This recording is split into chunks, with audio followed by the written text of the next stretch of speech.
اگر آپ کا ارادہ اللہ ہے، آپ کا سفر اللہ ہے، تو آپ کا نتیجہ بھی اللہ ہی ہے۔ جو انسان اللہ کے جتنا قریب ہوگا اتنا ہی انسانوں کے قریب ہوگا۔ جو لوگ اللہ کی تلاش میں نکلتے ہیں وہ انسان تک ہی پہنچتے ہیں۔ اللہ والے انسان ہی تو ہوتے ہیں۔ اللہ کی طرف وہی جاتا ہے جس کے ساتھ اللہ ہوتا ہے، ورنہ کوئی انسان اللہ کی طرف نہیں جا سکتا۔ اگر آپ دل کو اللہ کے لیے رکھ دیں تو اس میں اللہ کے علاوہ کوئی بھی خواہش نہیں آئے گی۔ ہم جس کو یاد کر رہے ہیں وہی تو ہمارے پاس ہے۔ اگر کہیں شک بھی ہو جائے کہ یہ شخص اللہ کے قریب ہے تو اس کے قریب ہو جاؤ۔ اللہ سے معافی چاہتے ہو تو لوگوں کو معاف کر دو۔ اللہ کا احسان چاہتے ہو تو لوگوں پر احسان کرو۔ نجات چاہتے ہو تو سب کی نجات مانگو۔ جو انسان اس تقسیم پر راضی ہے جو اللہ نے اس کے مقدر میں کی ہے وہ اللہ پر راضی ہوتا ہے، اور جو اللہ پر راضی ہو گیا اللہ اس پر راضی ہو گیا۔ مطلب یہ کہ اللہ کو راضی کرنے کا آسان ترین طریقہ یہ ہے کہ آپ اللہ پر اور اللہ کے ہر عمل پر راضی رہو۔ اللہ کی راہ میں خرچ انسانوں کے کام آتا ہے، انسان خرچ کرتا ہے انسان کے کام آتا ہے، اور اللہ خوش ہوتا ہے، راضی رہتا ہے۔ مطلب یہ کہ اللہ کو خوش کرنے کے لیے، راضی کرنے کے لیے انسانوں کی خدمت کرنی چاہیے۔ اللہ راضی پہلے ہوتا ہے، سفر کا شوق بعد میں ملتا ہے۔ جہاں دعا مانگنے والا ہے وہیں دعا منظور کرنے والا ہے۔ جو انسان اللہ کے جتنا قریب ہوگا اتنا ہی انسانوں کے قریب ہوگا۔ انسان اللہ کو بہت پیارے ہوتے ہیں، ان سے پیار کرنا چاہیے تاکہ اللہ عزت عطا فرمائے۔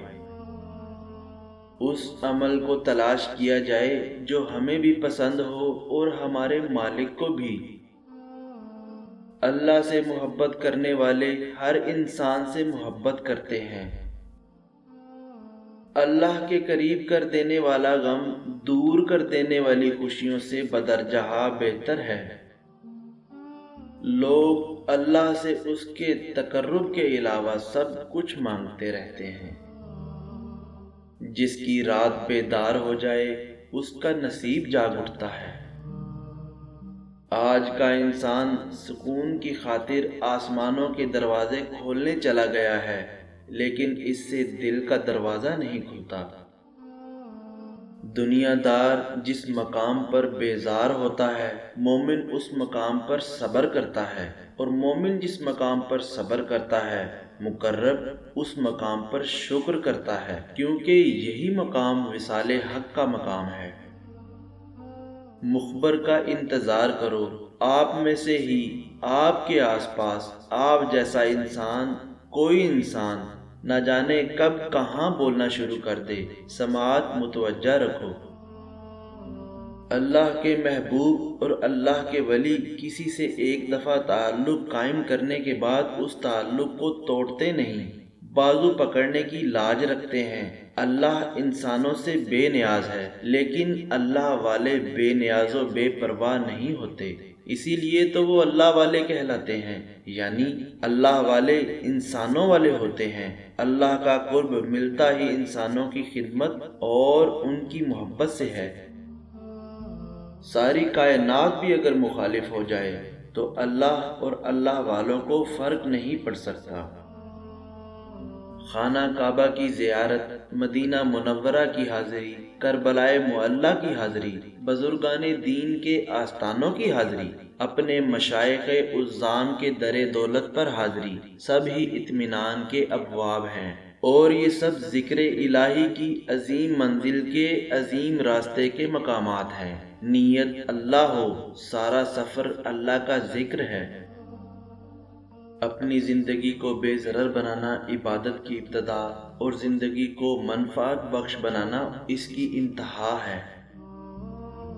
دعا یہ مانگنی چاہیے کہ اتنا کرم نہ ہو کہ ہم اس کی یاد سے غافل ہو جائیں، اور اتنا ستم نہ ہو کہ ہم اس کی رحمت سے مایوس ہو جائیں۔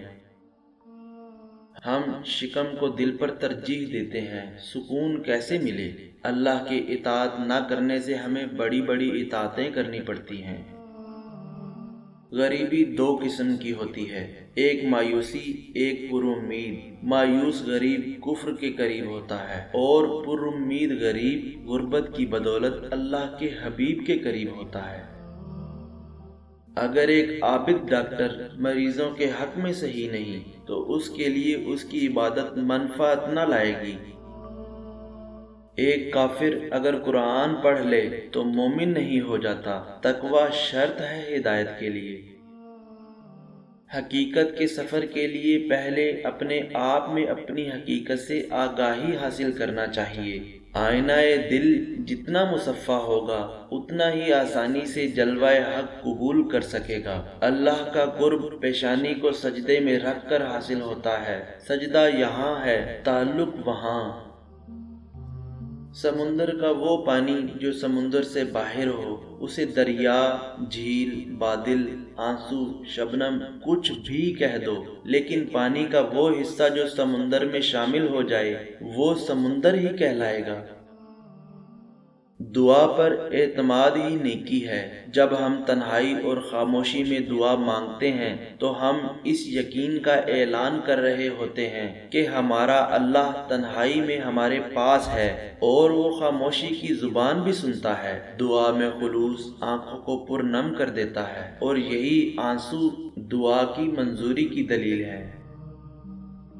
خیر اور شر اللہ کی طرف سے ہے، اس وضاحت کے ساتھ کہ خیر اللہ کے قرب کی دلیل ہے اور شر اللہ کی ناراضگی کا سبب۔